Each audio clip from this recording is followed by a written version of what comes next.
The champagne glass slipped from Seren Aldane's fingers and shattered against the marble floor the exact moment her fiancé announced his engagement to another woman. The sound was swallowed by the collective gasp, but Seren felt it in her bones. That crystalline destruction, sharp and final. Champagne pooled around her silk slippers, soaking through delicate fabric her mother had spent 3 months embroidering. The ballroom fell silent. 300 guests turned as one, faces a blur of feigned shock and barely concealed delight. Seren stood frozen at the edge of the dance floor, her burgundy gown suddenly feeling like a shroud. The chandeliers seemed too bright, the music too loud before it stumbled to a halt. Aldous Vernier, the man she'd loved for 3 years, the man who'd proposed beneath the willow tree in her family's garden, the man who'd promised her forever just 6 weeks ago and meant absolutely none of it, stood at the center of the room, with Venetia Ashford draped on his arm like a jeweled serpent. Venetia's smile was radiant, triumphant.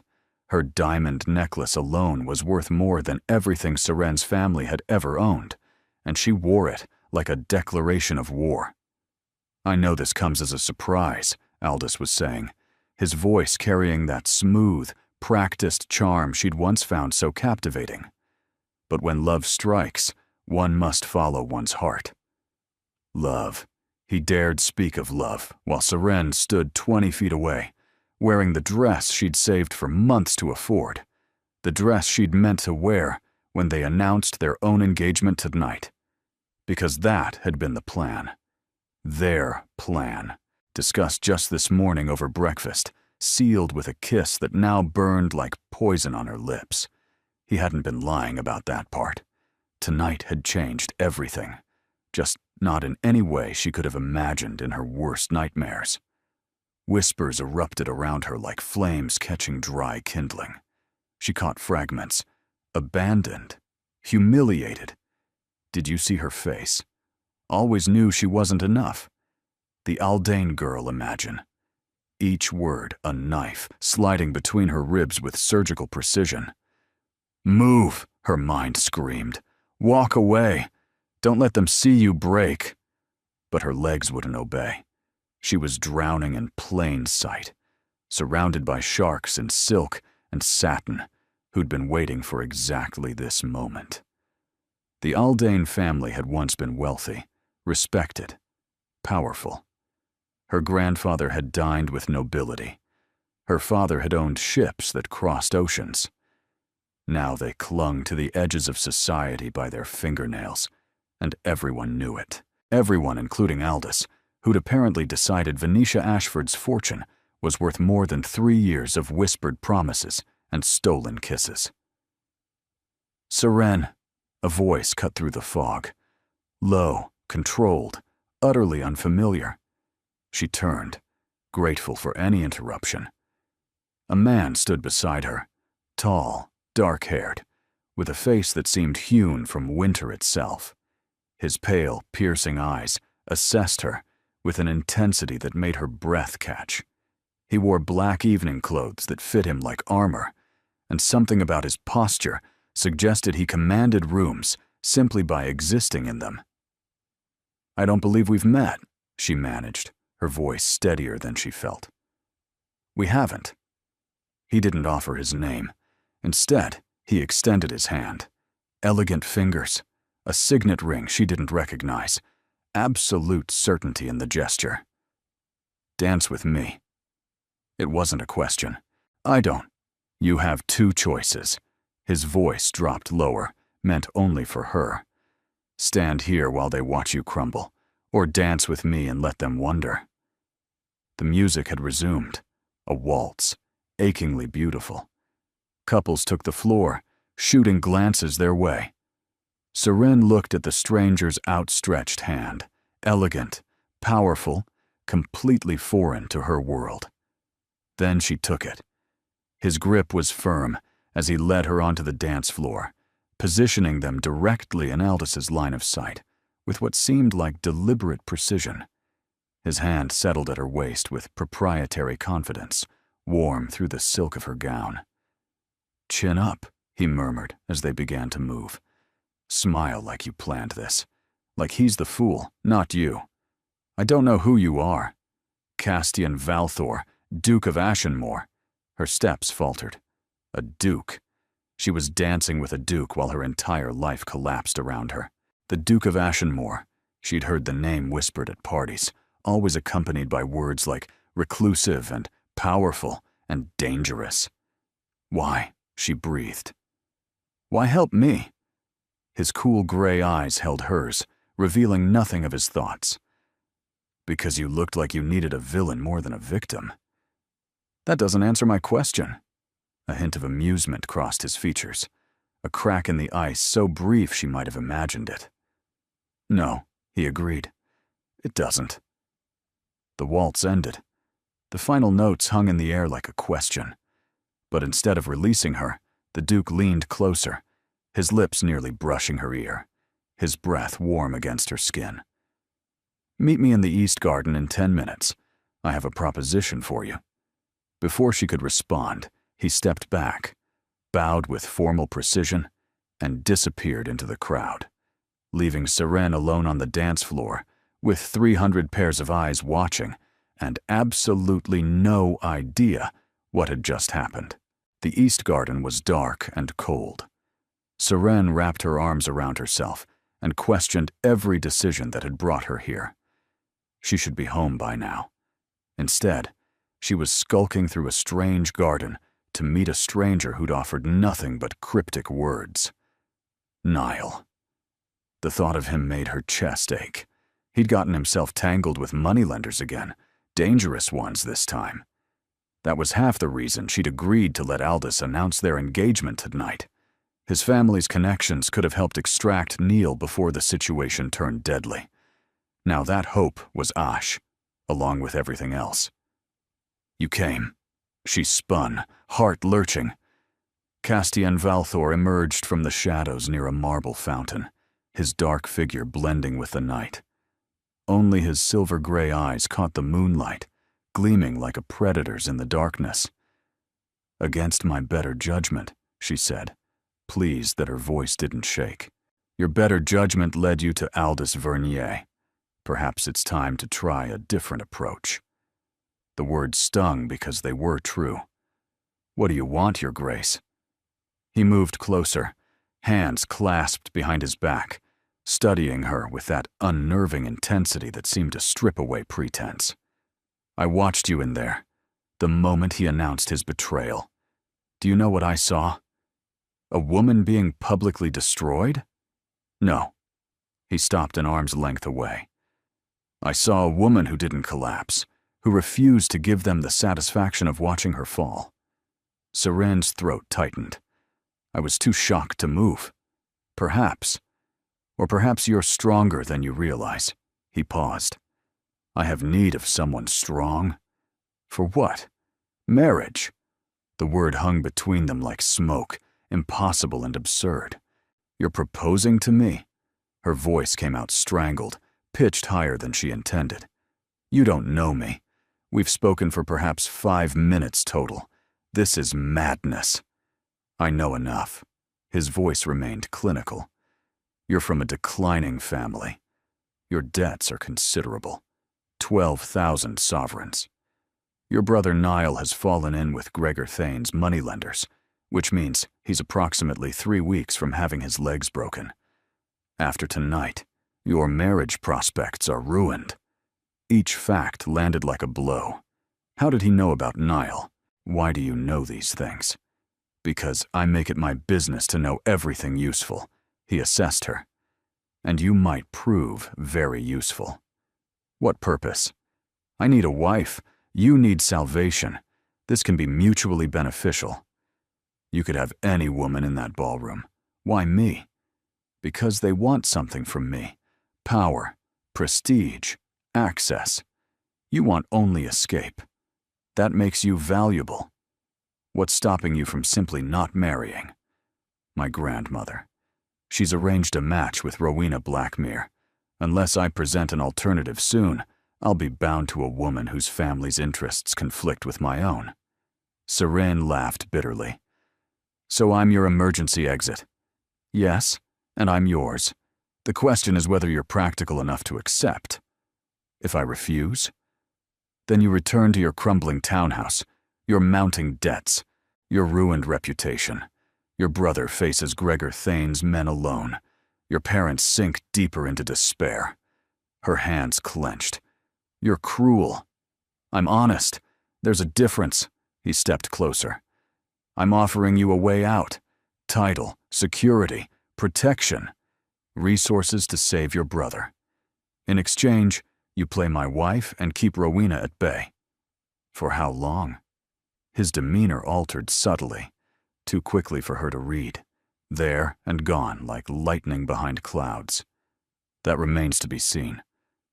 The night pressed in around them. Inside the ballroom, music played on. A world that had just expelled her, celebrating without missing a beat. I need time to think. You have until midnight. He pressed a card into her hand, thick paper embossed with wolves and thorns. My carriage will be at the north gate. If you're not there by 12, we'll never speak of this again. He walked past her, then paused. Whatever you decide. Don't mistake my coldness for indifference. Then he was gone, leaving her alone with an impossible choice, and 53 minutes until midnight. The clock read 11:47 when Seren climbed into the Duke's carriage. She'd spent 40 minutes arguing with herself, listing every reason this was madness. She'd spent another 10 searching for her parents, only to find her father at the card tables, and her mother pretending not to notice the pitying glances. In the end, it wasn't logic that decided her. It was Aldous and Venetia leaving together, her laughter carrying across the foyer, his hand possessive on her waist. She was done being the one who lost everything. The carriage interior was dark, lit by a small lantern casting shadows across velvet seats. Castian sat across from her. He'd removed his gloves. His hands were elegant but scarred, small marks across his knuckles. You came, he said, satisfied. My options were limited. Honesty. Good. He leaned forward. Before we proceed, I need to explain the terms clearly. First, this will be a real marriage, legal and binding. No annulment. Society would never accept less, and I won't give my grandmother ammunition to invalidate it. Serene's stomach dropped. You said this was temporary. I said the duration remained to be seen. The marriage is permanent. What we make of it beyond formalities, that's negotiable. I won't demand affection you don't feel. You'll have your own chambers, your own freedom. I ask only that in public. You play the devoted wife convincingly. And in private. We can be strangers sharing a residence if you prefer. Strangers. After Aldis's betrayal, the thought of being emotionally entangled again made her chest constrict. What do you get from this arrangement? Freedom from my grandmother's machinations. A wife who won't scheme for power she doesn't understand. And he hesitated. Time. Time for what? His expression closed. That's not your concern. Not yet. I have conditions, she said, straightening her spine. His eyebrow rose. Do you indeed? You need me as much as I need this. That makes us equals in this negotiation. First, my family's debts cleared. All of them. Not as charity. Consider it my dowry in reverse. Done. Within the week. The ease of his agreement startled her. Second, my brother Niall. He's fallen in with Gregor Thane's organization. I want him extracted and given legitimate employment. You care deeply for him. He's my brother. I won't abandon him to be beaten while I live in luxury. I have resources for this. He may resent the interference. I'll take resentment over a shallow grave. Recognition stirred in those cool eyes. Agreed. Third condition. When this ends, however it ends, I walk away with my dignity. No scandal attached to my name. This marriage won't end, Miss Aldane. Everything ends eventually. I want protection." He leaned back. "Then let me offer a counter-condition. In 3 months' time, I'll reveal something. Who I truly am, what I truly control. If after learning this, you still wish to leave, I'll grant everything you've asked. Freedom, security, an untarnished reputation, enough money to live comfortably. And if I don't wish to leave?" His ghost of a smile held something complicated. "Then you'll understand why I needed a wife strong enough to stand beside me." The carriage rocked gently as it rolled through the dark streets, leaving the glittering ballroom further behind with each turn of the wheels. Outside, the city slept, unaware that inside this velvet-lined box, 2 strangers were bargaining with their futures. "Why 3 months?" she pressed. "Why not tell me now, if it's so important?" "Because that's how long it takes to know if someone can be trusted with dangerous truths. Because I've made mistakes before, trusted too quickly, revealed too much, paid the price for that naivety. I won't make those mistakes again. You expect me to marry you not knowing what truth you're hiding? I expect you to marry me because the alternative is returning to a life that just proved it would devour you whole. Because you're intelligent enough to recognize opportunity when it appears, even wrapped in uncertainty." He extended his hand across the carriage, the same gesture he'd made on the dance floor, the same offer wrapped in ice and mystery. "Do we have an agreement, Miss Aldane?" Seren looked at his hand, looked at the calling card still clutched in her own, now crumpled at the edges, looked at the window, where the first gray hints of dawn were creeping across the sky, painting the city in shades of pearl and shadow. Her old life was over. Aldous had made sure of that with his announcement, his betrayal, his casual destruction of everything she'd built. But this man, this cold, calculating, infuriatingly mysterious Duke, was offering her a new one. Uncertain, possibly dangerous, definitely mad, but new. She took his hand. "We have an agreement." His fingers closed around hers, cool and firm, sealing a bargain that would change everything. "Welcome to Ashenmore, Miss Aldane." A change crossed his expression, there and gone too fast to identify. "I do hope you survive it." The carriage lurched forward, carrying her toward a future she couldn't begin to imagine, and a husband whose secrets ran deeper than the shadows themselves. Behind them, the city grew smaller, swallowed by distance and morning mist. Ahead, something vast and unknown waited, and somewhere in the space between, Seren Aldane began to wonder exactly what she'd just agreed to become. Ashenmore materialized through the morning mist like a fortress risen from the bones of the earth itself. Seren pressed her face to the carriage window, her breath fogging the glass, exhaustion forgotten in the face of such overwhelming grandeur. She'd expected wealth. He was a duke, after all. She'd prepared herself for marble and gilt, for the kind of tasteful opulence she'd glimpsed at society balls. But this was something else entirely. Something almost frightening in its scale. Dark stone walls rose 3 stories high, flanked by towers that seemed to pierce the low-hanging clouds.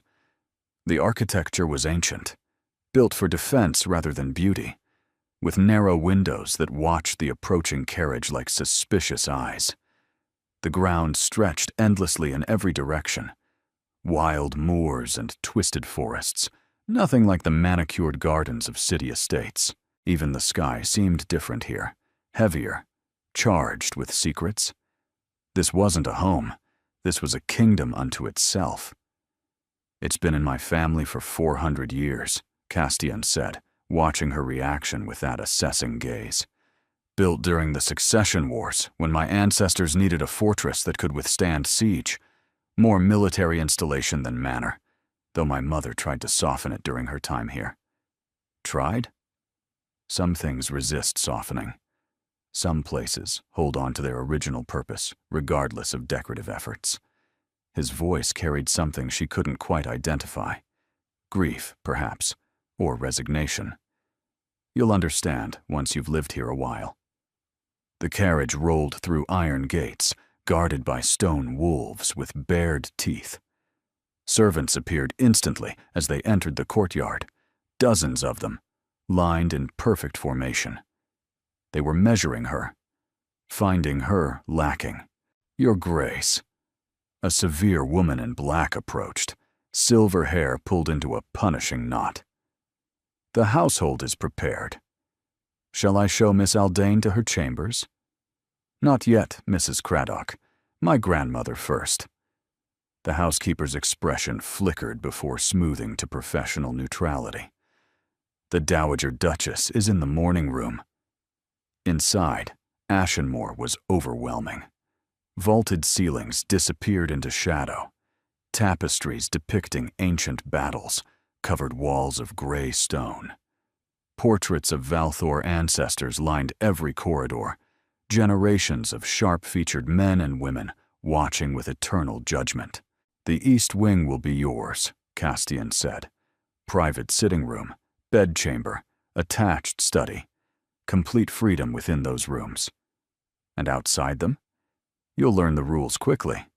The servants are loyal and discreet, but trust is earned here, not given." They stopped before a set of carved double doors depicting those same wolves from the gate, frozen in eternal vigilance. Castian's hand hesitated on the handle, the first sign of uncertainty she'd seen from him. "My grandmother is difficult." That's an understatement. She's formidable, suspicious, and deeply opposed to anything that disrupts her plans. She won't accept this marriage easily. He met her eyes directly. But she can't stop it. Not legally. We wed this afternoon. This afternoon? Serene's voice pitched higher. "I thought there would be time to prepare. There's a chapel on the grounds, a priest who owes me favors. The faster this is done, the less time anyone has to interfere." His gaze held hers. "Every hour we delay is an hour she can use to prevent this. I want to know what I'm agreeing to before I'm legally bound to it forever." "You agreed in the carriage. You made a bargain." His voice softened fractionally. "I know this is overwhelming, but I need you to trust me for a few more hours." Could she? She barely knew this man. Now she stood in a stone fortress preparing to marry a stranger who spoke of secrets and things she might not survive. "A few more hours," she said. "Then I want answers." The doors swung open before she could respond. The woman seated by the fireplace could have been hewn from the same gray stone as the estate. White hair swept back from a face all angles and edges, elegant and terrifying in equal measure. Her black gown was adorned only by a single ruby brooch, the color of fresh blood, positioned directly over her heart. Her eyes, that same cool gray shade as Castian's, locked onto Serene with predatory focus. So, the Dowager Duchess Corisanda Valthor didn't rise, didn't offer greeting or courtesy, simply sat there like a queen on her throne, radiating disapproval. "This is your rebellion." "Grandmother." Castian's voice was ice meeting ice, two glaciers grinding against each other. "Allow me to introduce Serene Aldane, my bride." "Your bride." The word dripped contempt, poison wrapped in silk. A disgraced nobody from a bankrupt family, plucked from the same ballroom where her fiancé announced his engagement to another woman not 4 hours past. She smiled thinly, a knife's edge curving upward. "Yes, I've already received detailed reports. News travels remarkably fast when it's sufficiently humiliating." Serene's face burned, but she held the older woman's gaze and dipped into a curtsy that would have made her deportment instructor proud. "Your Grace, I apologize that we meet under such circumstances." "Don't apologize to me yet, girl. I haven't decided if you're worth acknowledging." The Dowager turned her cutting gaze to Castian. "Rowena Blackmere's family will be furious, her father in particular. The contracts were nearly finalized. Signatures awaited only the formality of announcement. This will cause more than scandal. It will cause consequences. Contracts I never signed. Arrangements I never agreed to. You made those plans without my consent, grandmother. I'm simply correcting your presumption. My presumption? The dowager's voice could have frozen fire.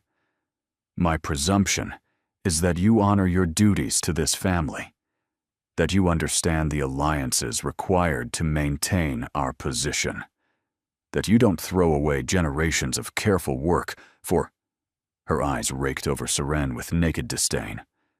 This is my choice, made freely. It stands. The temperature in the room dropped several degrees as grandmother and grandson stared at each other. A battle of wills Seren could feel crackling between them like lightning. Currents ran beneath this family.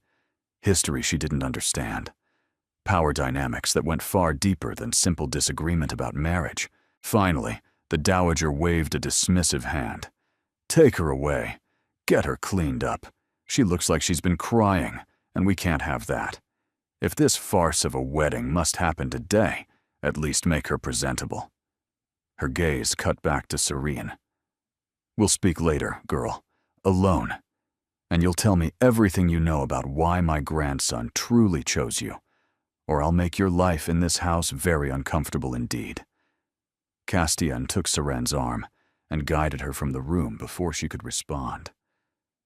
That went better than expected, Seren said weakly once the doors closed behind them. That was her being restrained. She's saving her full response for later, when she's had time to strategize.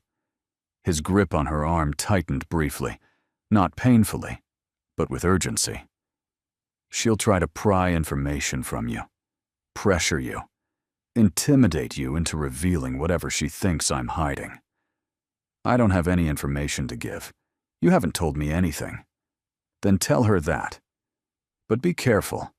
She's masterful at extracting truths people don't know they're revealing. Don't let her manipulate you into corners. Is that what I am now? A piece on a chessboard between you and your grandmother? He stopped walking, turning to face her fully. In the dim corridor light, his features seemed sculpted by shadow. You're much more than that. But she won't see it. Not yet. Maybe not ever. And what do you see? For a moment, just a moment, something cracked in his controlled expression. Something that looked almost like vulnerability. Almost like hope.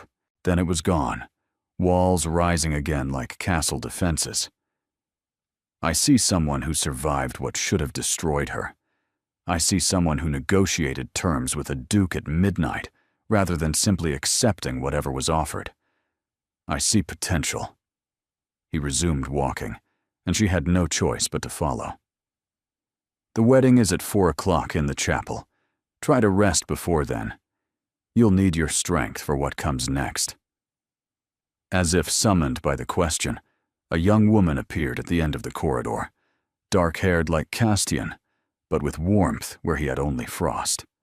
Her eyes were forest green rather than pale gray, and they sparkled with undisguised curiosity. Her smile was immediate and genuine, transforming the gloomy corridor into something almost welcoming. You must be Seren. She rushed forward, taking both of Seren's hands before anyone could make proper introductions. I'm Lysara, Castian's sister. I've heard absolutely nothing about you, because my brother tells me nothing about anything. But you're here, and you're marrying him today, and I couldn't be more delighted. The contrast with the dowager was so stark, so unexpected, that Seren nearly laughed despite everything. Don't overwhelm her, Castian said dryly. She's been through enough tonight. Don't be tedious. Lysara shot him a look that only a sibling could deliver. You've clearly overwhelmed her plenty already with your mysterious scheming. Let me fix what you've broken. She tugged Seren down the hallway. Come. We have 3 hours, a wedding to prepare for, and I have approximately 10,000 questions about how on earth you ended up here." Saren glanced back at Castian. He stood watching them go, his face difficult to read. But just before she turned the corner, she caught something in his eyes. Relief, perhaps, or possibly hope. Something human, at any rate, beneath all that ice. The wedding dress was white silk with silver embroidery, delicate as moonlight on snow, and it fit Saren as if it had been made for her. She stood before a full-length mirror in the finest guest chamber she'd ever seen, all cream and gold, with windows overlooking the wild moors, and barely recognized the woman staring back at her. Her dark hair had been pinned into an elegant arrangement by skilled hands. Pearls adorned her throat and ears, real ones, heavy with meaning she didn't understand. The gown fell around her like water, catching the afternoon light. "It was our mother's," Lysara explained softly, adjusting the delicate sleeve with careful fingers. "She wore it when she married our father, 26 years ago. She was about your size." Castian must have remembered. He asked Mrs. Craddock to prepare it specifically for you. Serene's chest tightened unexpectedly. He kept his mother's wedding dress? He keeps everything of hers, her books, her jewelry, her portrait in his study. Lysara's voice carried old grief, worn smooth by time. "She died when I was born. Complications from the birth. He was 8 years old. I think keeping her things is his way of holding on to someone he barely got to know." The dress suddenly felt heavier. This wasn't just silk and embroidery. This was memory, loss, a piece of someone beloved offered to a stranger. "You look terrified," Lysara observed, meeting Seren's eyes in the mirror. "I am terrified. I'm wearing a dead woman's dress to marry a man I met hours ago in a house full of secrets, with a grandmother who wants to destroy me. Good. That means you're taking this seriously. That means you understand the stakes." Lysara settled onto the settee, tucking her legs beneath her with unconscious grace. Most of the women who've pursued Castian only saw the surface, the title, the fortune, the power. They never bothered to look underneath. And what's underneath? Lysara's expression grew complicated, weighted with truths she seemed uncertain about sharing. Grief, mostly. Our father died 2 years ago. It broke something in Castian. He was always serious. Father used to call him my little old man because he never played like other children. But after Father's death, he closed off completely, threw himself into work, stopped attending social functions, stopped seeing friends, stopped doing anything except managing estates and other responsibilities.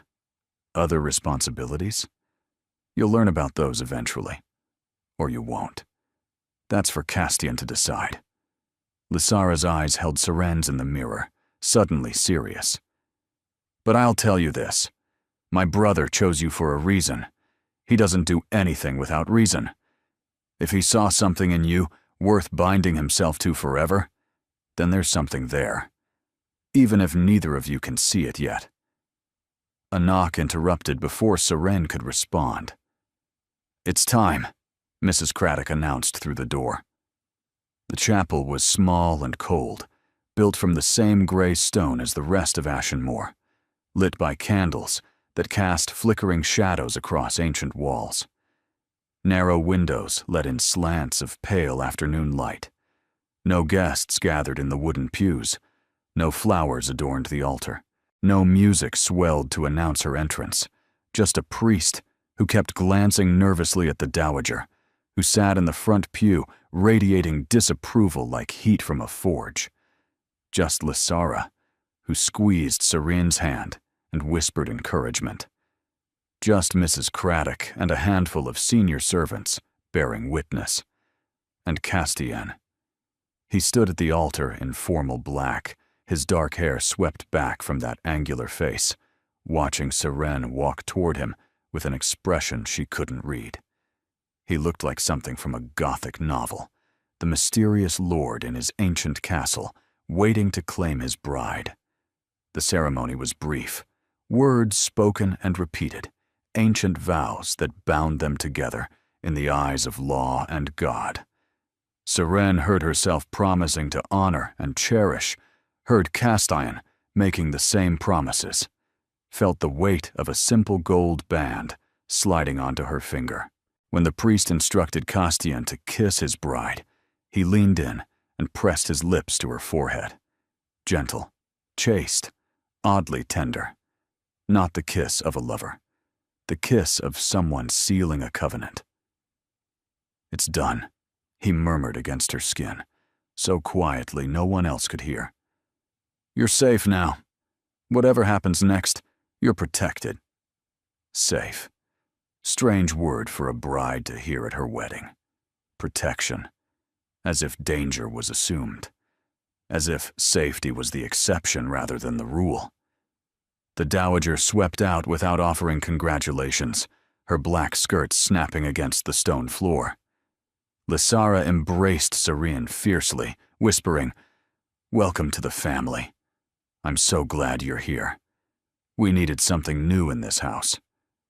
Then there was dinner, awkward and largely silent in a cavernous dining room designed for 50, where 3 people sat, clustered at one end of a table that stretched into shadow. The dowager picked at her food and made pointed comments about duty and the responsibilities of station. Lysara tried to lighten the mood with chatter about upcoming social events. Castian ate methodically and said almost nothing. When the dowager finally retired with a parting remark about how she expected to see improvement tomorrow, Seren felt her shoulders drop with relief. "Don't let her intimidate you," Lysara said, squeezing Seren's hand across the table. "She's all thorns at first, but there's something softer underneath.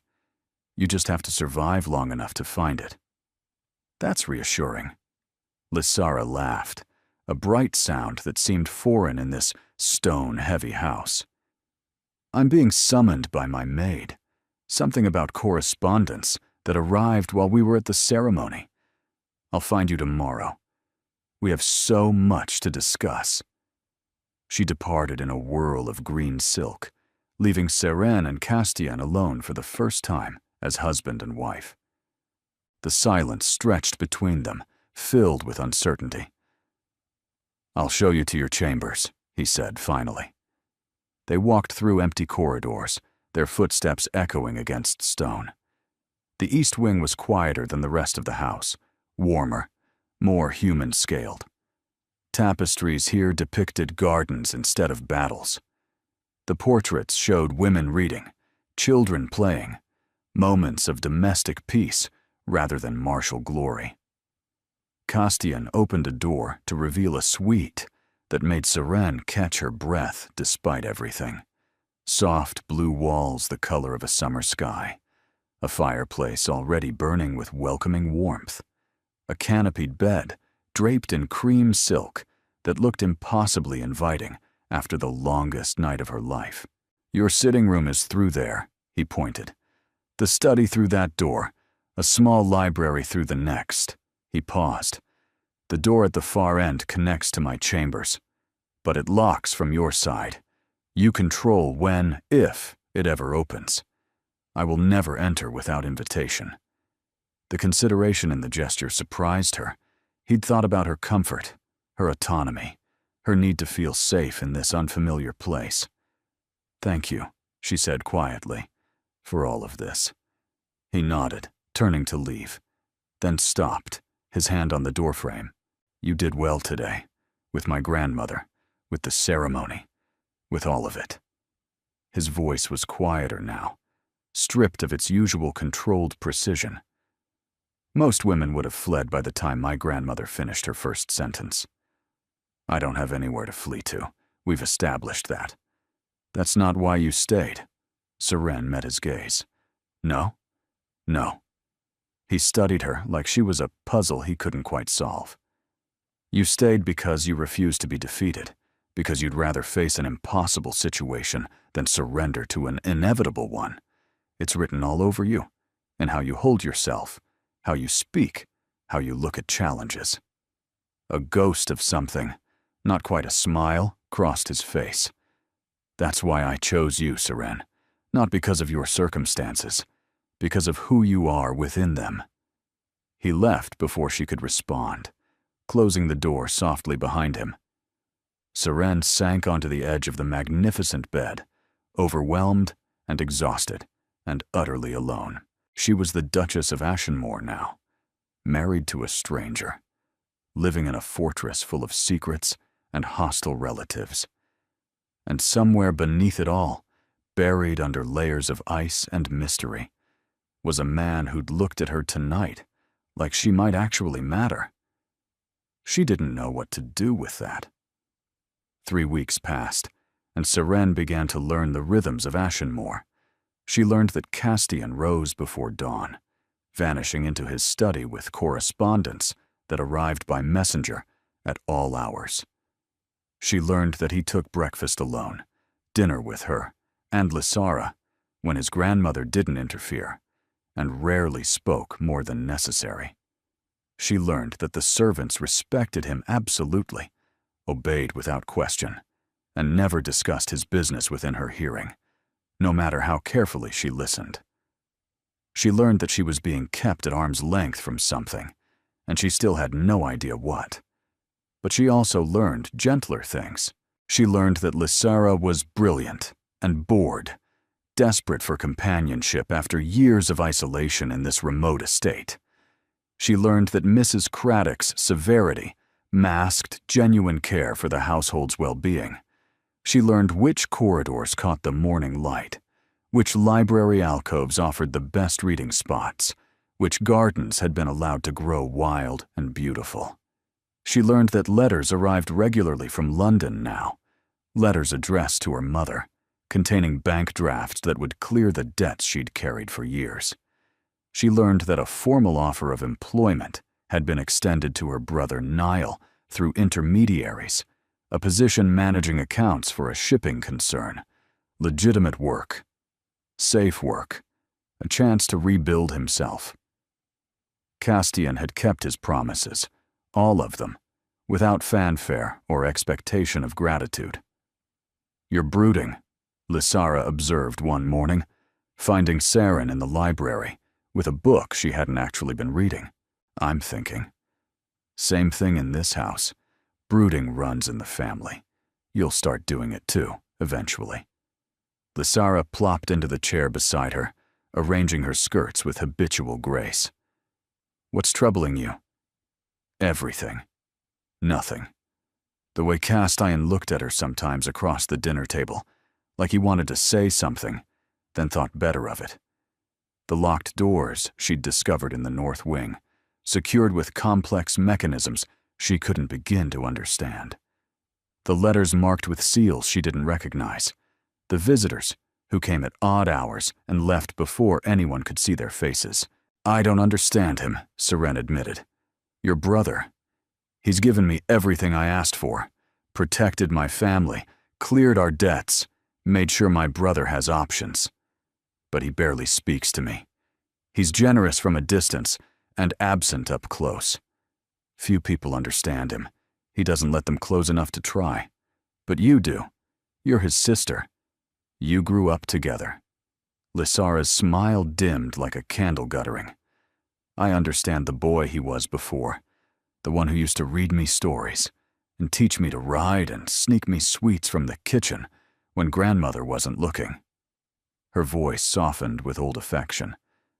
"The man he's become since father died. That version keeps even me at a distance. What happened when your father died? Beyond the obvious grief?" The pause that followed was too long, too weighted, too careful. "Castian inherited more than a title," Lysara said slowly, choosing each word with visible deliberation. "He inherited responsibilities, obligations, things that father managed quietly for years, things that required constant attention and judgment and sacrifice." She stopped. "I shouldn't say more." "Why not?" "Because he asked me not to. Because there are boundaries I've agreed to respect, even when they frustrate me." Lysara looked toward the window, where rain streaked the glass in silver rivulets. And because there are things in motion, Seren, things that started long before you arrived, you're caught in the middle of them now, whether you realize it or not, whether any of us intended it or not. A chill ran down Seren's spine despite the fire crackling in the hearth. What things? Asked Castian. He won't tell me. He keeps saying to wait, to trust him, that I'll understand eventually. Then make him tell you. Push back. Demand answers. Lysara stood, squeezing Seren's shoulder. He needs someone who'll challenge him. Everyone in this house just obeys. They respect him. They follow his orders. But no one questions him. Maybe that's what he requires as a leader. But it's not what he needs as a man. That evening, Seren didn't wait for Castian to retire to his study after dinner. Instead, she found him there first, waiting in the chair across from his desk, her hands folded in her lap, and her expression determined. He stopped in the doorway when he saw her, surprise flickering briefly across his features before the familiar control reasserted itself. Seren. We need to talk, really talk, not pleasantries over dinner or passing comments in hallways. An actual conversation about what's happening in this house. His expression shuddered immediately, walls rising like castle defenses. About what specifically? About why servants go silent when I enter rooms. About the locked doors in the north wing that I'm clearly expected to ignore. About visitors who arrive at midnight and leave before anyone can see their faces. About the letters marked with seals I don't recognize. She rose, facing him directly. About whatever it is you're hiding that everyone in this house knows except me. You agreed to wait 3 months. I agreed before I realized I'd be living in the dark, while everyone around me whispers about things I don't understand. Before I realized I'd be treated like a guest in my own home, a guest with limited clearance, limited trust, limited everything. She stepped closer. I'm your wife, Castian. Legally, permanently, as you insisted. Doesn't that earn me something? Even a partial truth? The conflict on his face was visible, the first time she'd seen him genuinely struggle with his legendary control. Something warred behind his eyes. Duty and desire. Caution and need. It's not about trust, he said finally. Then what is it about? Protection. From what? He moved past her to the window, staring out at the rain-soaked grounds where night was falling fast. When he spoke, his voice was barely above a whisper. From the truth about what I am, what I control, what my father controlled before me, and his father before him, stretching back generations. He turned, and something in his expression made her heart stutter. There are forces in this empire, Seren, powers that operate behind crowns and parliaments, that move nations without anyone knowing they exist. Powers that shape wars and trade routes and royal successions. My family has stood at the center of those forces for 400 years. Seren's mouth went dry. What are you saying? I'm saying that the Duke of Ashenmore is a mask, a convenient fiction for the public, for society, for everyone who doesn't need to know the truth. His voice dropped lower still, weighted with secrets too heavy to speak aloud. Beneath that mask is something else entirely. Someone who influences half the decisions that shape this empire. Someone with enemies who would destroy everything he loves to reach him. The room tilted. The fire seemed suddenly too bright, too hot. Everything she thought she'd understood about this marriage, this house, this man, all of it shifting beneath her feet. And now, Castian continued, his pale eyes burning into hers. You're tied to that someone. Which means those enemies will eventually come for you, too. He crossed the room, stopping inches away. His hand rose to her face, not quite touching, hovering like he was afraid she might break, or flee, or both. That's why I wanted to wait, to see if you could handle this world before dragging you deeper into it, to know if you were strong enough to bear the weight of these truths. He set his jaw with resolve. But you're right. You deserve honesty. You've earned that much. So here's the first piece of it. What? The midnight visitors aren't criminals or conspirators. They're generals, ministers, ambassadors. The shadow council that actually runs this empire while the crown waves from balconies and signs documents it doesn't understand. His thumb brushed her cheek, feather-light. And in 2 weeks, they're gathering here, at Ashenmoor, to decide the succession of the Eastern Territories. You'll meet them. They'll assess you. And if they find you wanting— He didn't finish the sentence. He didn't need to. Why are you telling me this now? Serene whispered. Tonight, after weeks of silence? Because you asked, because you pushed, because you refused to accept the surface answers and demanded something real. He stopped, something raw flickering through his expression. Vulnerability he seemed surprised to find himself showing. Because I'm starting to think you might be strong enough to stand beside me after all. Because I want you to be strong enough. Because— He stopped again, shaking his head. I don't know how to say the rest. Not yet. He released her and stepped back, the walls coming up again.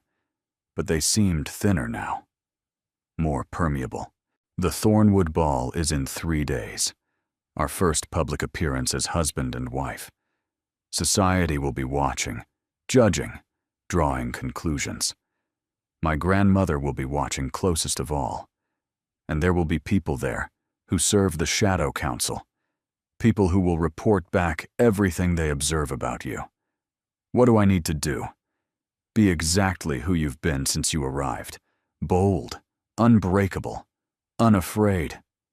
His ghost of a smile held no warmth, only something that looked almost like hope. Can you do that, Seren? She thought of Aldous, of public humiliation, of watching her life collapse while 300 people stared and whispered.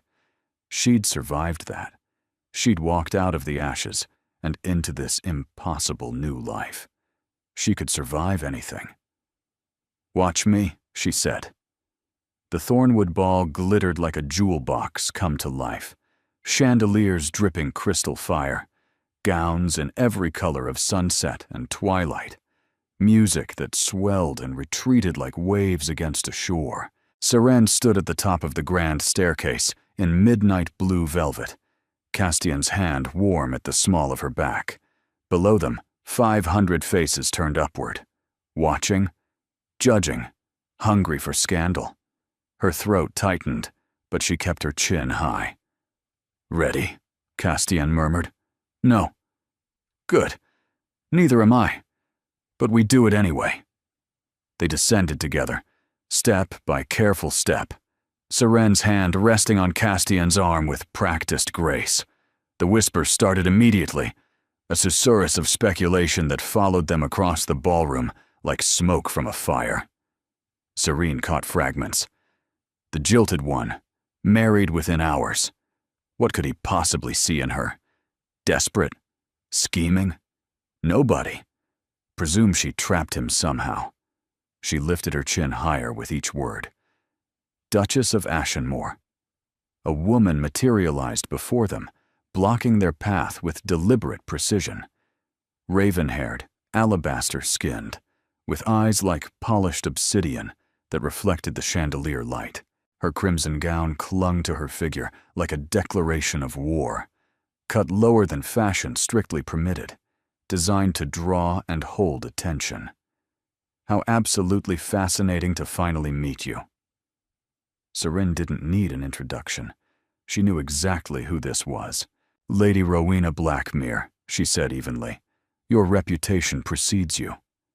As does yours. Rowena's smile was a knife wrapped in silk, beautiful and deadly. Though I confess, the stories painted a rather Tragic picture. Abandoned at a ball, humiliated before hundreds. And then, her dark gaze flickered to Castian with something like hunger. Rescued by a duke who'd never shown interest in anyone. How terribly romantic. Almost too perfect to be believable. Romance takes many forms. Not all of them fit society's preferred narratives. Indeed it does.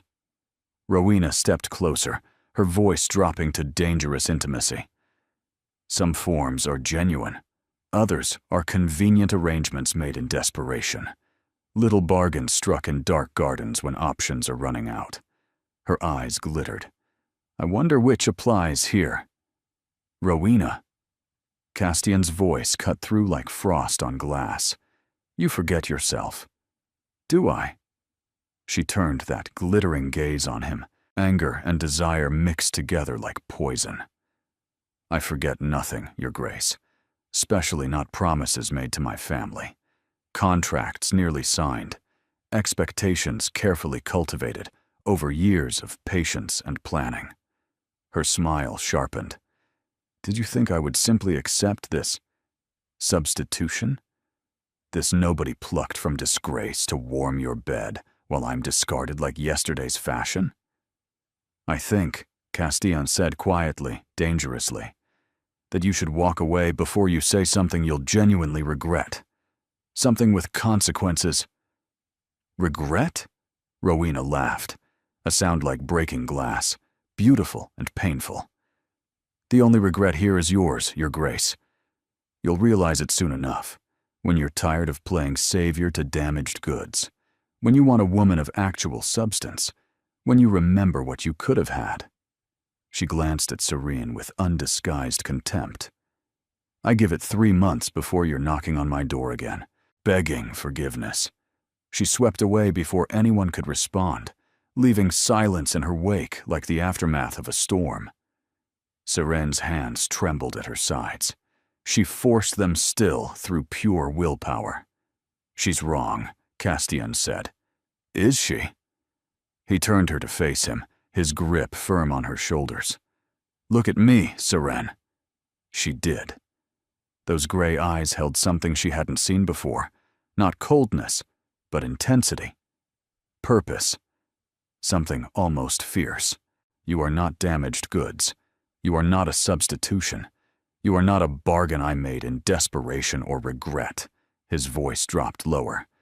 You are exactly where you're supposed to be, and everyone in this room who doubts that will learn the truth soon enough. What truth? That I chose you. Not despite your circumstances, because of them. Because you survived what would have destroyed someone weaker. Because you're standing here, facing these wolves in their silk and diamonds, when you could have hidden away and surrendered. His thumb brushed her shoulder. That's not desperation. That's strength. And it's exactly what I need beside me. The music swelled. Couples took the floor in an elegant waltz. Dance with me, he said. This time it wasn't a command. It was a request. She took his hand. They moved together with surprising grace, Serene following his lead as naturally as breathing. She felt the eyes tracking them, curious, hostile, calculating. But wrapped in Castian's arms, the judgment felt distant, manageable, almost irrelevant. People are staring, she whispered. Let them stare until their eyes ache. I don't care. They're wondering why you married me. They can keep wondering until the end of time. I don't owe them explanations. His hand pressed more firmly against her back, drawing her slightly closer than strict propriety allowed. I don't owe anyone explanations except you. You said there are people here from the Shadow Council, people who will report back. His expression shifted, the lightness fading. I said they would assess you. I didn't say their assessment would determine anything. It doesn't matter. Their opinion of you changes nothing about my decisions. What matters is whether you can survive what's coming, whether you can stand beside me when the full weight of my responsibilities becomes clear. He spun her gracefully, pulling her closer as they turned. I'm starting to believe you can. The waltz ended. Castian held her a moment longer than necessary, his lips near her ear. In 10 days, the council gathers at Ashenmoor. They'll make decisions that affect millions of lives. And they'll watch you. Not because you're my wife, but because they need to know if you're a liability or an asset. If you're a weakness they can exploit, or a strength that makes me more formidable. And if they decide I'm a liability, his silence was answer enough. The weight of it pressed against her chest like stone. The days after the ball passed in a blur of preparation.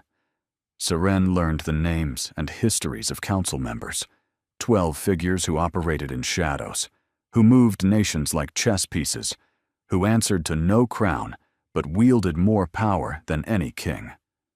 Castian taught her in late-night sessions in his study, maps and documents spread across every surface, his voice patient despite his exhaustion. Lord Thasian Morn, controller of Eastern trade routes, a quiet man with kind eyes who'd been her father's friend decades ago before the fall. Lady Vespera Caney, whose network of informants spanned 3 continents, ancient, sharp, rumored to know every secret worth knowing.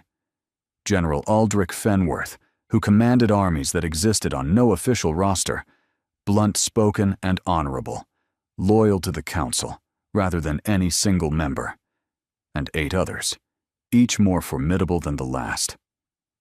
They've all served with my family for generations, Castian explained one evening.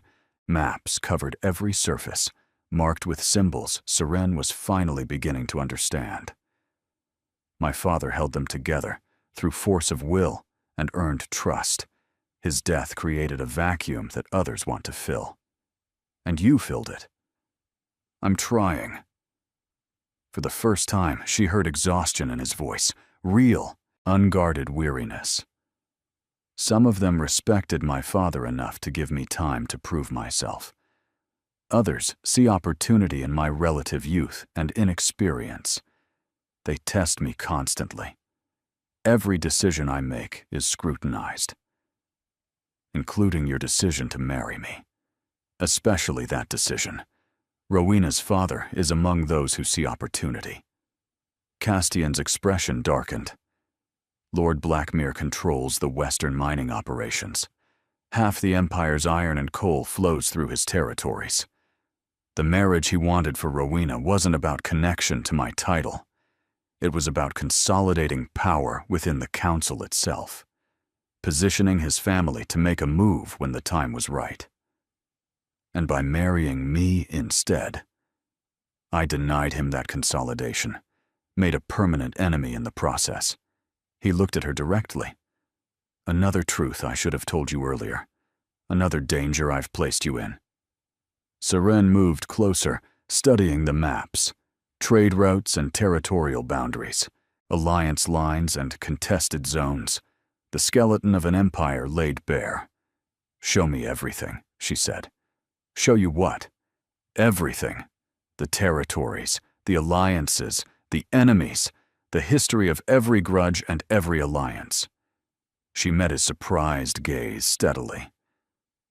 If I'm going to stand beside you when the council arrives, I need to understand what I'm standing in the middle of. I won't be a liability they can exploit. I refuse to be. For a long moment, he simply stared at her.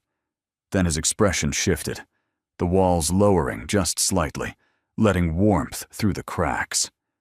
Come here. He guided her to the largest map, his hand warm against her back. For hours, he explained. Trade routes and territorial disputes, old grudges and fragile alliances, the delicate balance that kept the empire functioning while crowns and parliaments performed their public theater. Wars that had been prevented, successions that had been arranged, crises that had been managed from the shadows. Seren listened, asked questions, challenged assumptions, pointed out weaknesses he hadn't considered, connections he'd overlooked. And somewhere in those hours, something changed between them. You understand this better than most council members, Castian said finally, something like wonder in his voice. I understand survival.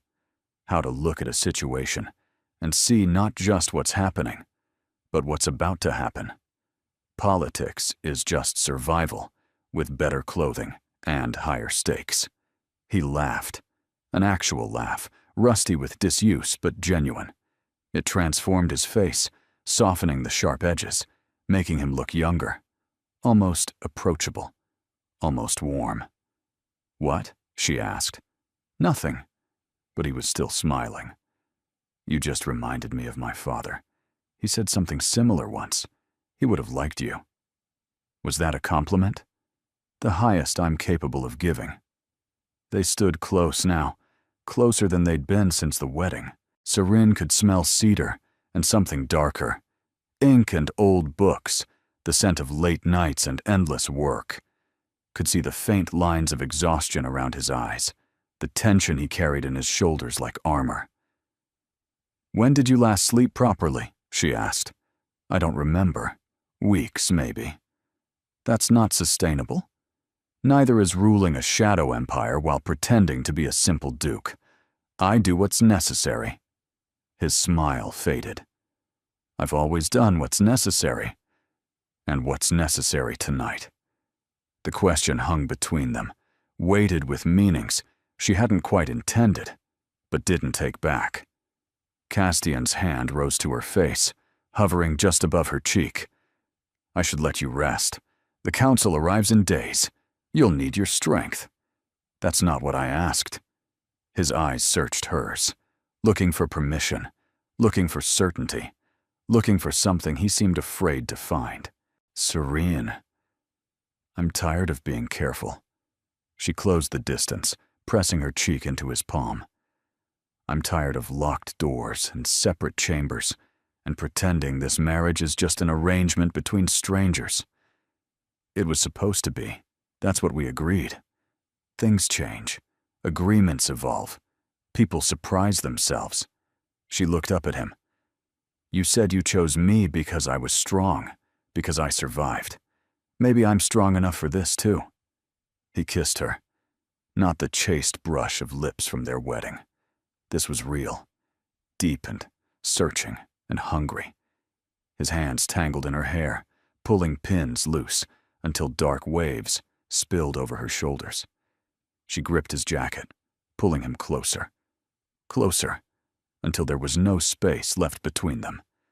When they finally broke apart, both breathing hard, his forehead rested against hers. This complicates everything, he whispered. I know. If I lose you now, you won't. You can't promise that. The council, my enemies, the dangers I've dragged you into. Neither can you promise me safety. No one can promise anyone safety. She pulled back enough to meet his eyes. But I'd rather have something real and risk losing it than spend the rest of my life with locked doors between us, wondering what might have been. He kissed her again, gentler this time, but no less intense. That night, the connecting door between their chambers stayed open. The morning of the council gathering arrived gray and cold, the kind of day that seemed to swallow color from the world. Seren woke alone in Castian's bed, his side already cool. A note rested on the pillow, written in his precise hand. Preparations required. Lysara will help you dress. Trust no one today but family. Stay alert. C. Trust no one. The words echoed as she prepared, as Lysara helped her into a gown of deep emerald that felt like armor, as they descended together to a house transformed.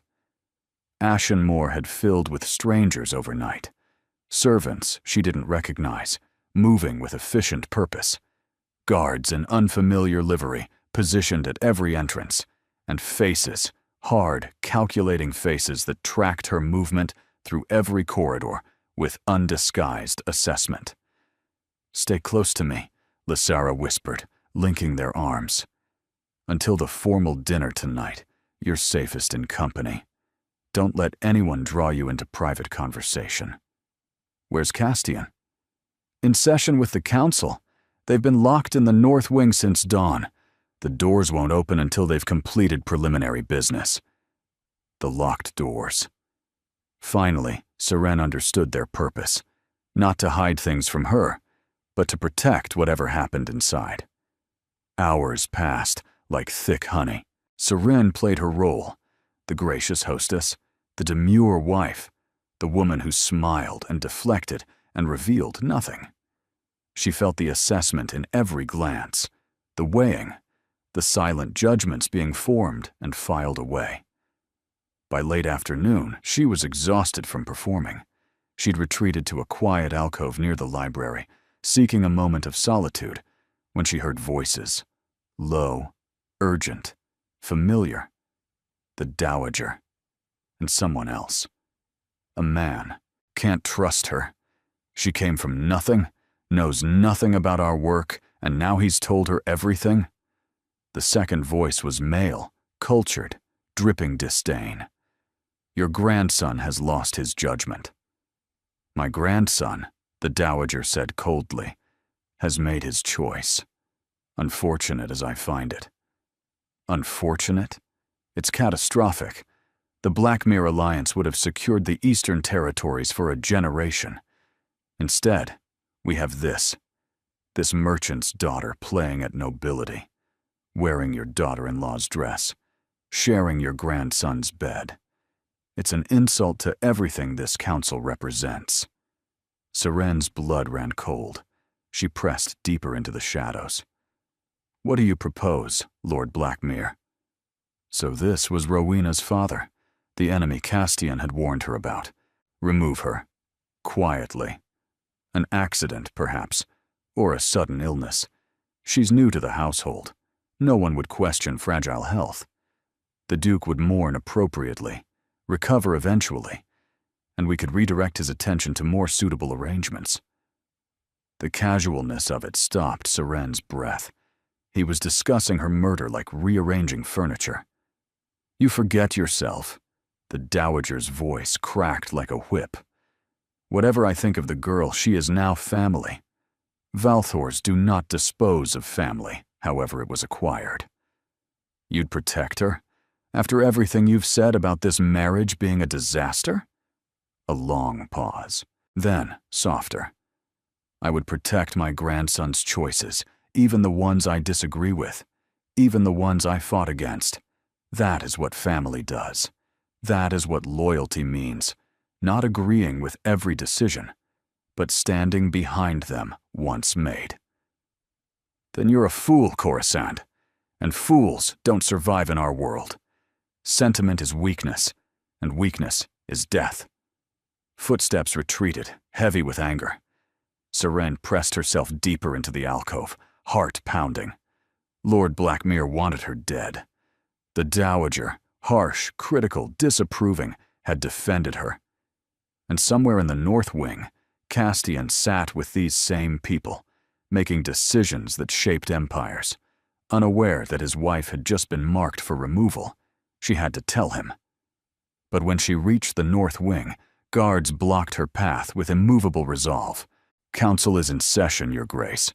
No interruptions for any reason. It's urgent. Lives depend on. No interruptions. Duke's orders. She was still arguing, growing desperate, when the doors finally opened. Hours later, after dark, when Seren had nearly worn a groove in the corridor floor from pacing. Castian emerged, looking haggard, shadows under his eyes that hadn't been there that morning. Behind him, council members filed out, and among them, Lord Blackmere. His dark eyes met hers across the corridor. A slow smile spread across his face, satisfied, knowing, cruel. Duchess, he bowed, perfectly correct, perfectly mocking. Such a pleasure to see you so, invested in the proceedings, hovering at the door like a nervous mother. How touching. Seren held his gaze without flinching. The pleasure is mine, Lord Blackmere. He walked away, and the threat lingered in the air like poison. What happened? Castian gripped her arm, pulling her aside. You look like you've seen death itself.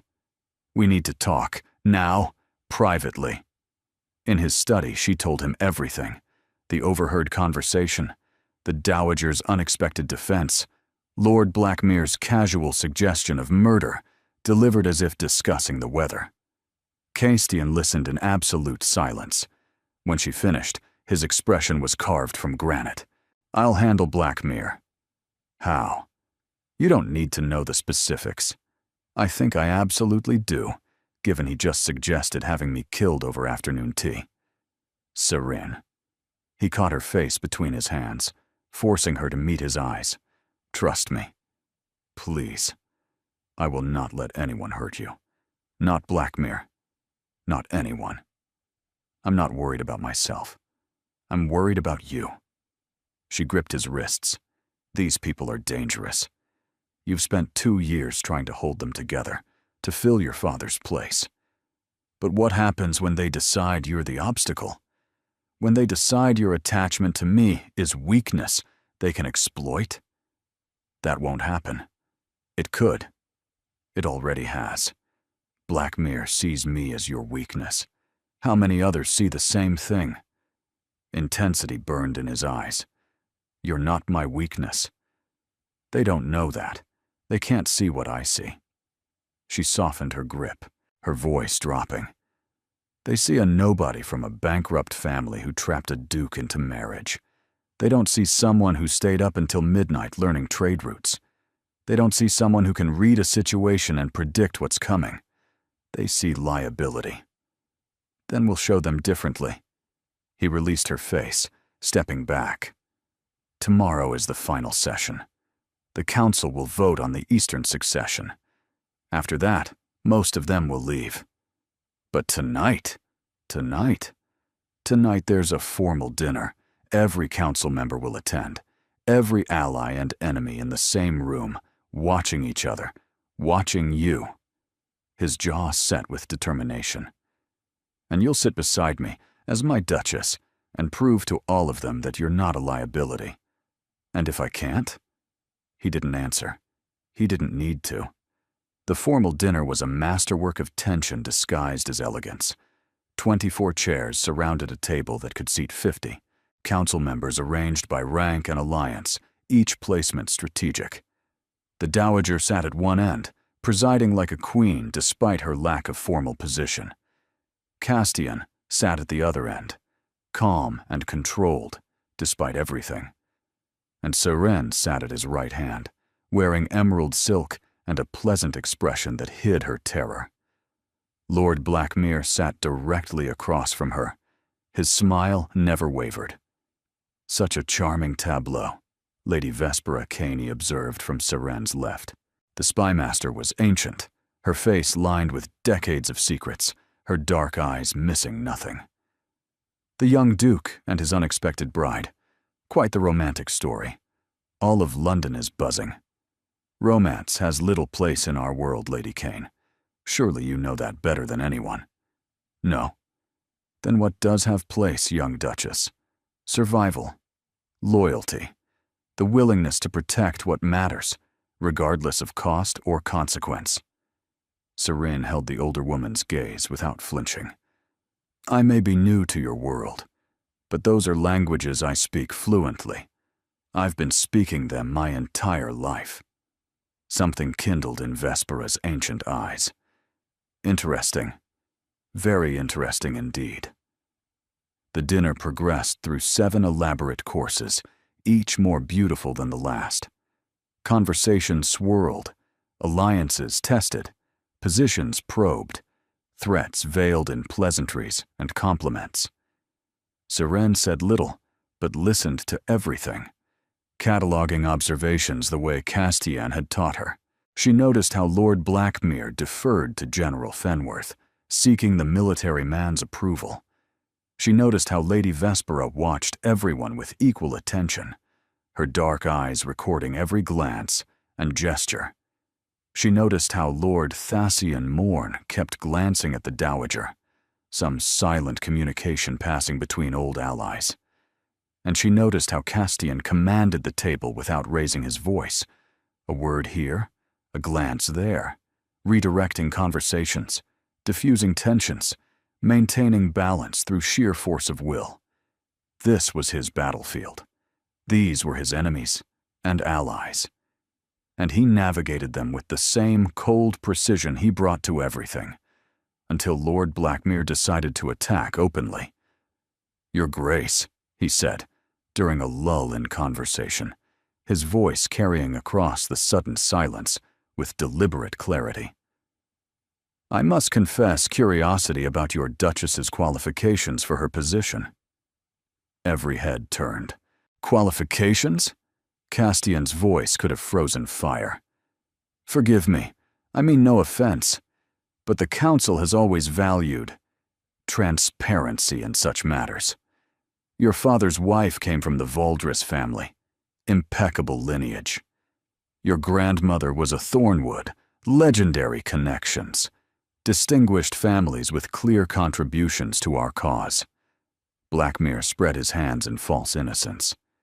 "The Aldane family, however, I confess I know nothing of them beyond unfortunate bankruptcy. Enlighten us." The silence was absolute. Everyone waited. Seren set down her wineglass with careful precision. "You're right, Lord Blackmere. The Aldane family has no distinguished lineage, no ancestral wealth, no political connections worth mentioning." She let the words land, watching his smile widen. "My father was a merchant who lost everything to bad fortune and a treacherous partner. My mother takes in mending to survive.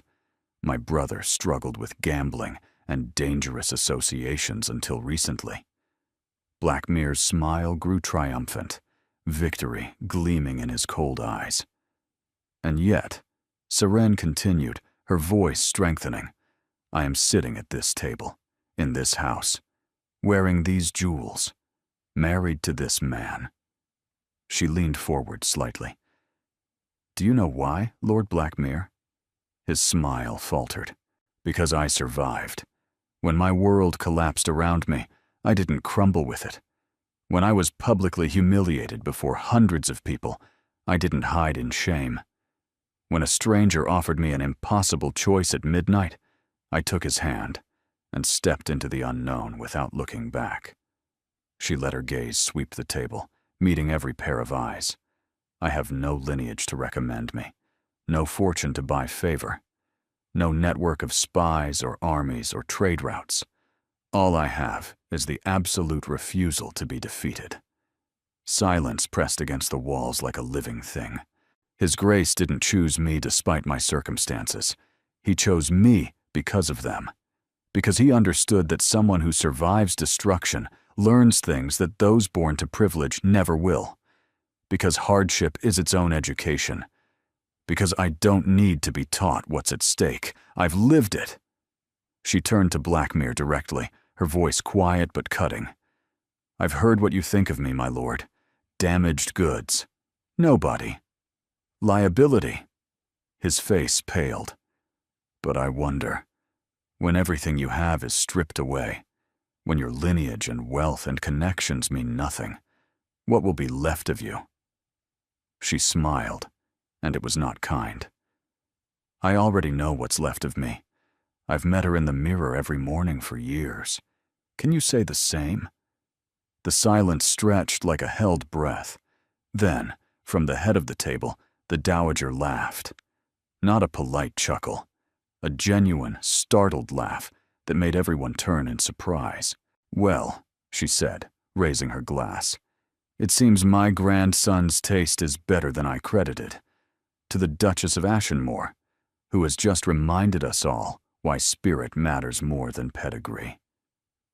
One by one, other glasses rose. Lady Vespera, her ancient eyes gleaming with approval.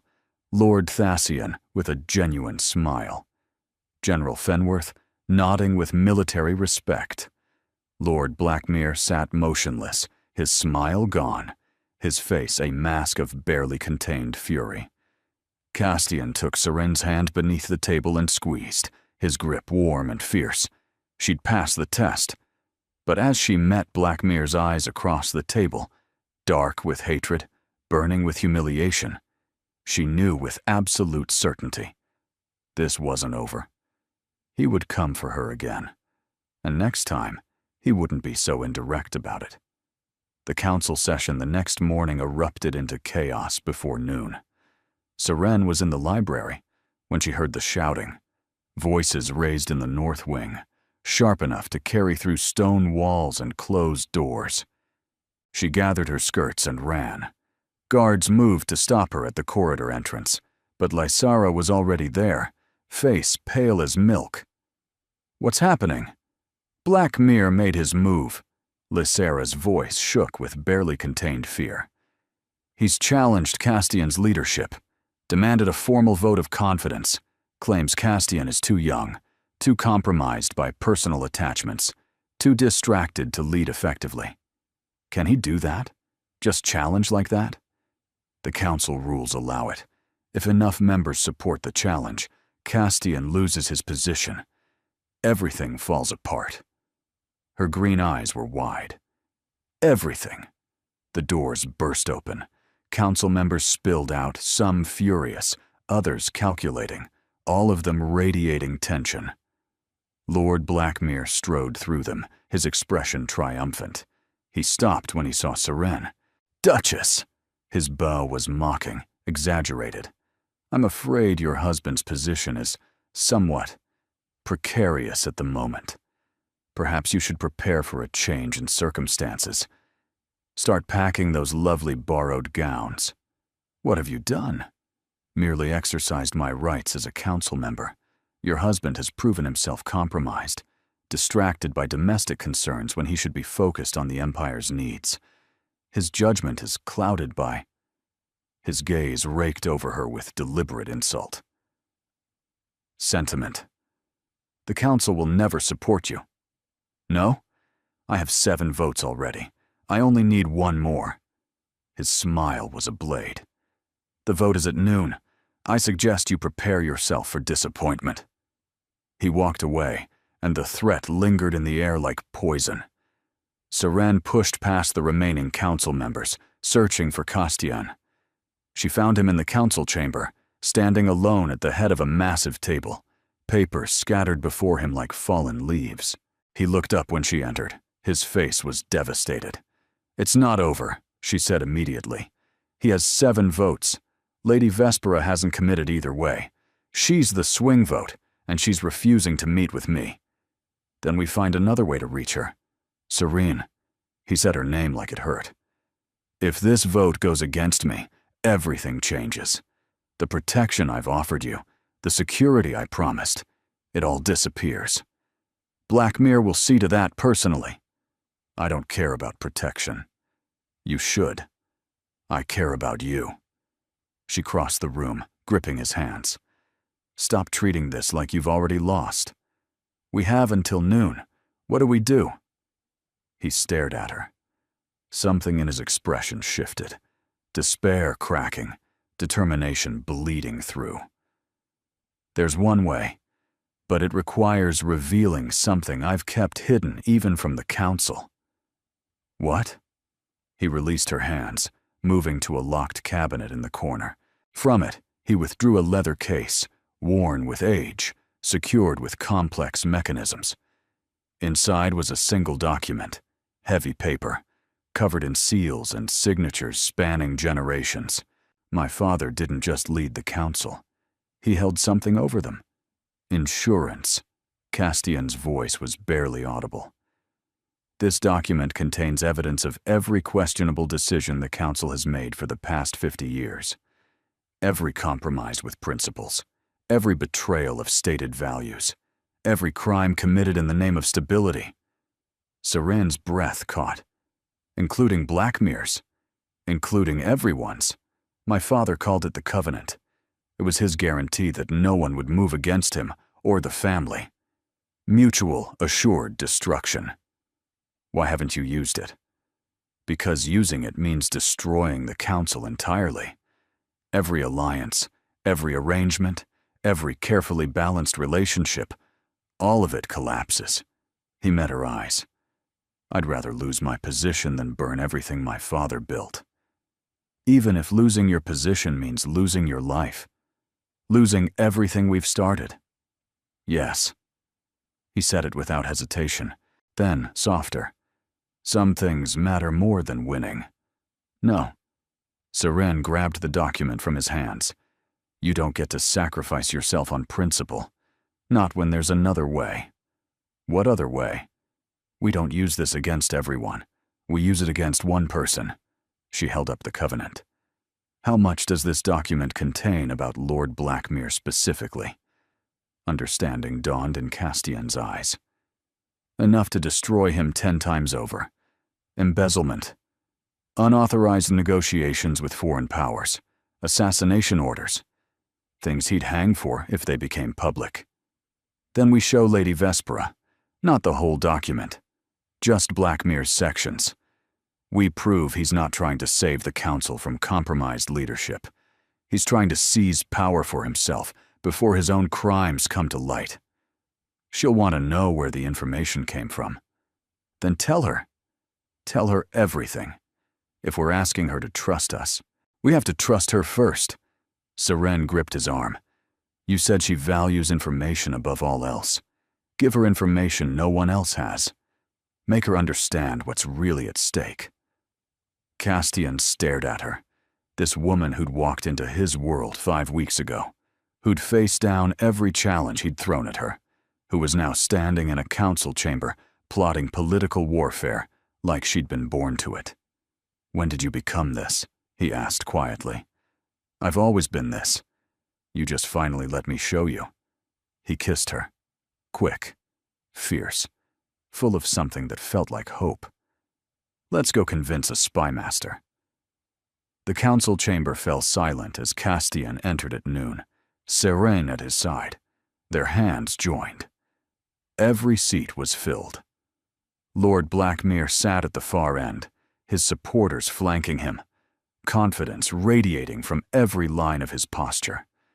Lady Vespera occupied the center chair, her expression revealing nothing of their earlier conversation. The dowager sat straight-backed, watching everything with hawk-sharp eyes. The vote has been called, General Fenworth announced, standing as arbiter. Duke Castian Valthor's fitness to lead is in question. Lord Blackmere has presented his case. The Duke may now respond. Castian released Seren's hand and stepped forward. Lord Blackmere claims I'm compromised, distracted, unfit to lead. His voice carried through the chamber, cold and certain. He points to my marriage as evidence of poor judgment. A woman of no family, no fortune, no political value. Murmurs rippled through the room. He's right about her circumstances. He's wrong about everything else. Castian's gaze swept the table. I didn't marry Seren Aldane despite her lack of political connections. I married her because of it. Because she owed nothing to anyone in this room. Because her loyalty couldn't be bought, couldn't be inherited, couldn't be arranged by ambitious families with ulterior motives. He turned to Blackmere directly. Unlike some marriages that have been proposed to this council. Blackmere's face darkened. But my wife's qualifications aren't why we're here. Castian's voice hardened. We're here because Lord Blackmere wants power, not stability, not the good of the Empire. Power. And he's willing to destroy everything my father built, everything this council has maintained for generations, to get it. Lies, Blackmere spat. I seek only what's best for Lady Vespera. Castian cut him off with surgical precision. You received a document this morning. Would you share its contents with the council? Every head turned to the spy master. She rose slowly, ancient and terrible, a sheaf of papers in her gnarled hands. I received evidence of 17 unauthorized operations conducted by Lord Blackmere over the past decade. Evidence of significant embezzlement from council funds. Evidence of secret negotiations with foreign powers without council approval. She set the papers on the table. Evidence that Lord Blackmere's challenge isn't about leadership concerns. It's about preventing discovery of his own corruption, before the Duke could expose it. Chaos erupted. Black Mir lunged to his feet. "This is fabrication, forgery. You can't possibly—" "Sit down." The Dowager's voice cracked like thunder. "Before you embarrass yourself and your family further." Guards appeared at the doors. Black Mir looked around wildly, searching for allies, finding none. Even those who'd supported him moments ago were pulling away, distancing themselves from contamination. "The vote is void," General Fenworth declared. "Lord Black Mir is suspended pending full investigation. Duke Valthor retains leadership of this council." As guards led Black Mir away, his eyes found Seren across the chamber. The hatred in them was absolute, pure, undiluted, promising revenge. But so was his defeat. The council departed over the following days, some with pledges of renewed loyalty, others with careful neutrality, all of them looking at Seren differently than before. Not as a liability, not as an oddity, as something to be considered, respected, perhaps even feared.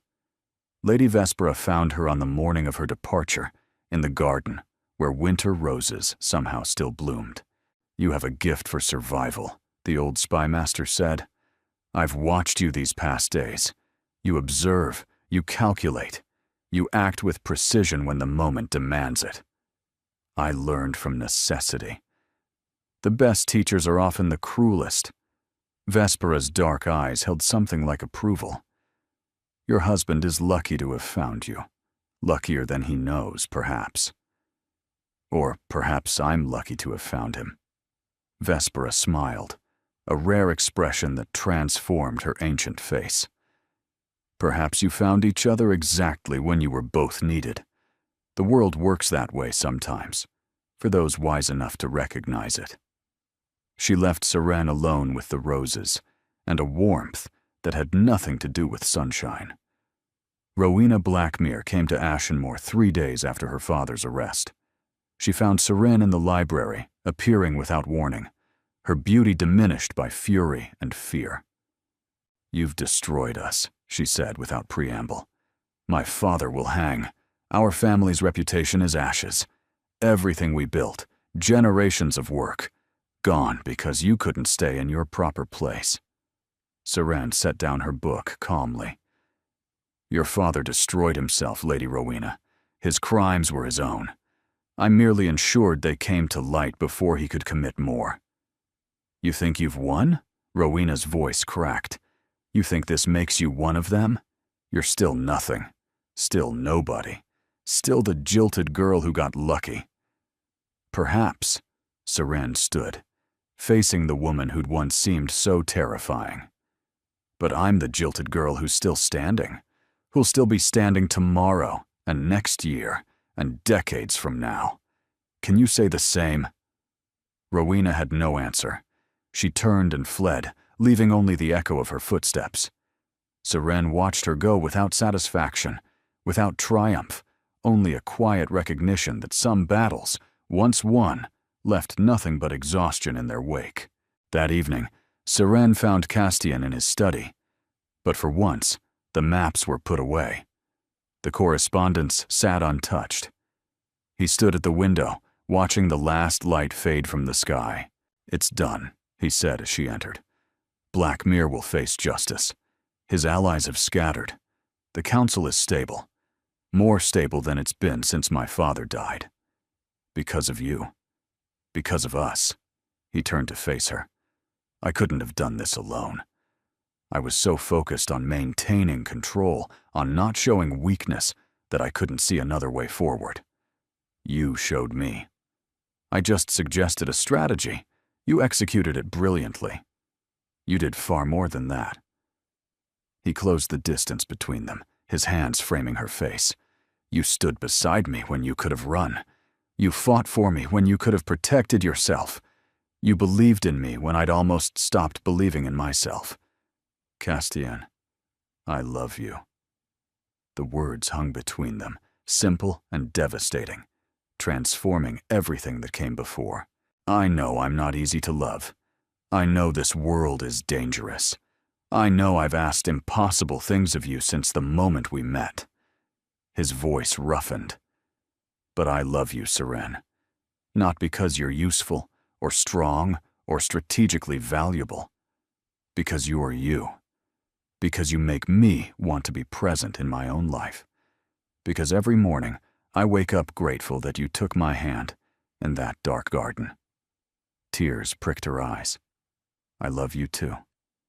Even knowing what I am, what this life demands, the dangers that will never fully disappear, because of what you are." She pulled him closer.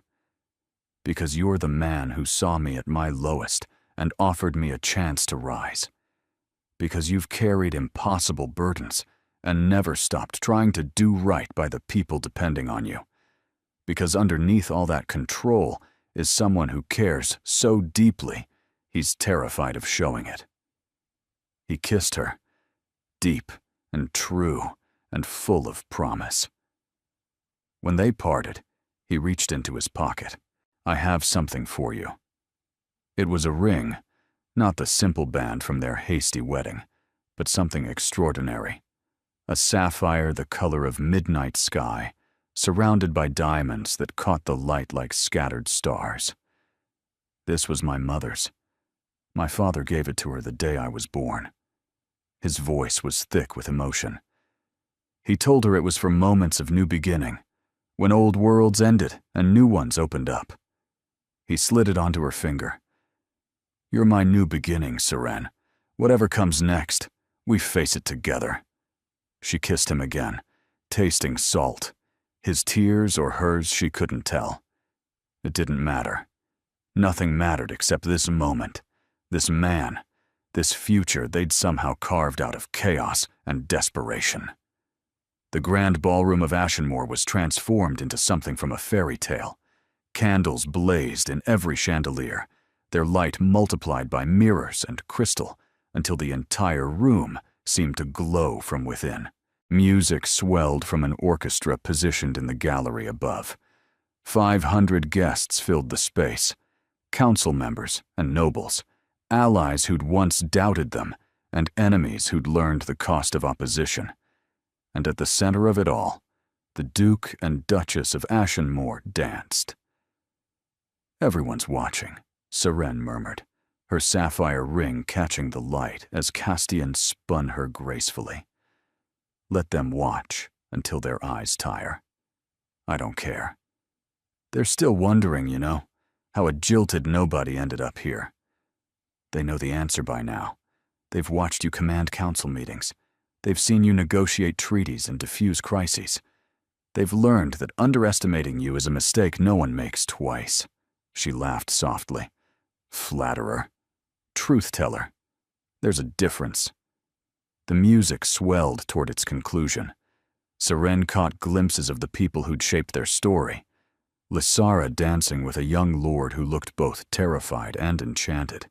The dowager holding court in a corner, still formidable, but with something softer in her eyes when her gaze found her grandson and his wife. Lady Vespera watching everyone with eternal vigilance, but offering a small nod of approval when she caught Seren looking. Niall was here too, her brother, transformed by a year of legitimate work into someone their father barely recognized. He stood near the refreshment table, laughing at something her mother had said, looking genuinely happy for perhaps the first time since childhood. Her parents had traveled from their modest home, debts cleared, stability restored, pride slowly healing. Her father had shaken Castian's hand and said simply, "Thank you for seeing what I always knew was there." Even the ghost of Aldous Vernier seemed far away now, a small humiliation that had led to an extraordinary life. She'd heard he and Venetia were miserable, their marriage one of convenience that had soured into mutual contempt. She couldn't bring herself to feel satisfaction, only gratitude that his betrayal had pushed her towards something better. "Do you ever wonder?" Castian asked as the dance concluded. "Wonder what? What would have happened if I hadn't asked you to dance that night? If you'd refused? If you'd stayed safe instead of stepping into the unknown. Seren considered. I would have survived, found some modest position, lived some quiet life, watched my family struggle, and blamed myself for not doing more. She met his eyes. But I wouldn't have lived. Not really. Not like this. No regrets? Only one. His brow furrowed. What? That we wasted 2 weeks with a locked door between us. She smiled. I could have kissed you much sooner. He laughed, that rare, genuine laugh she'd grown to treasure, and kissed her right there, in front of 500 watching guests. The whispers would fly tomorrow. The gossip would spread. The proper matrons would clutch their pearls and declare it scandalous. Seren didn't care, because she was exactly where she belonged, in the arms of a man who ruled half an empire and loved her completely, in a world she'd never imagined entering, much less conquering, in a life that had started with public humiliation and led to private joy. Later that night, alone in their chambers, Castian handed her a letter that had arrived that morning. "It's from your mother," he said. Serene opened it, reading aloud. "My dearest daughter, watching you tonight reminded me of something my mother once told me. She said that the hardest storms grow the strongest trees. I didn't understand then. I do now. You are the strongest tree in any forest, my darling, and I am so proud of the woman you've become. Not because of the title, or the gowns, or the grand house. Because you never stopped being you.